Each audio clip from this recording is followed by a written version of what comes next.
What up, Nigerians? Greetings to you and welcome to another round on the analysis of what's trending today. My name is Joseph Osayamo Iguare, and today we're going to be talking about the new trend in antibiotics. Do you know that the next global pandemic might not come from a new virus, but from the antibiotics we take every day?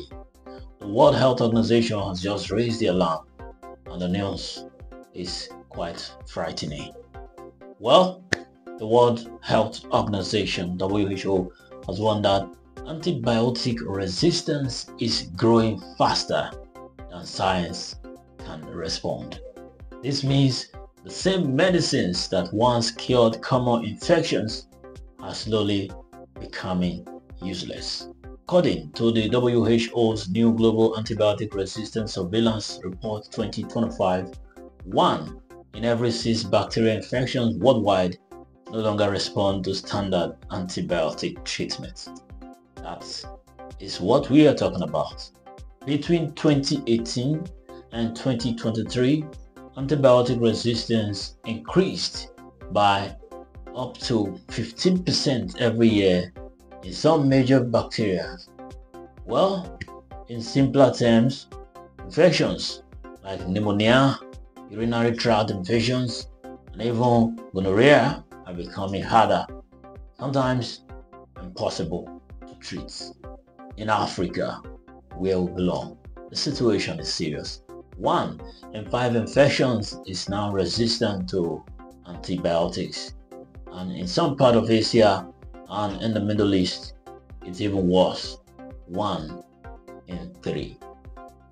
That is what we are talking about, the global issue of antibiotics. It is not only affecting Africans, Nigeria to be specific, it's a world problem.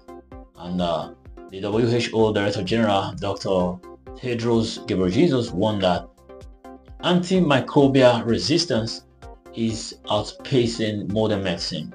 He called for urgent global action to use antibiotics wisely, strengthen healthcare system, and invest in next generation drugs.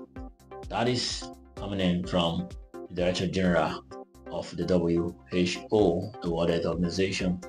Well, let's look at some of the implications. Here is what this means for you and me.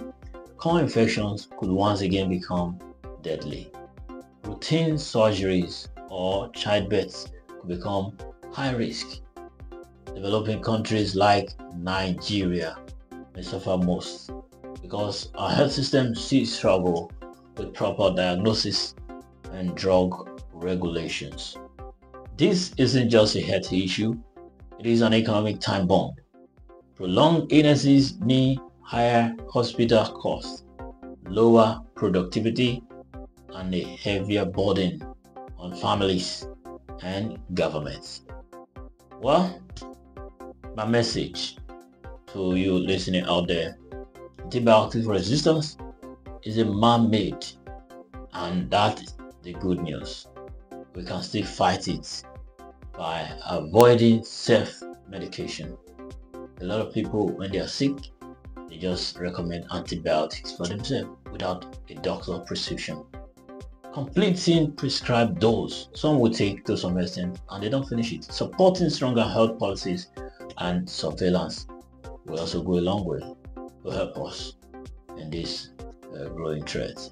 Well, before you pop that next antibiotics, remember the real danger isn't just the infection you have, it is the resistance you might be helping to create. Follow me for more weekly breakdowns on global health and policy stories that affect our everyday life. Thank you for staying with me on this episode. I'll join you in the next one, definitely. Stay blessed. Bye for now.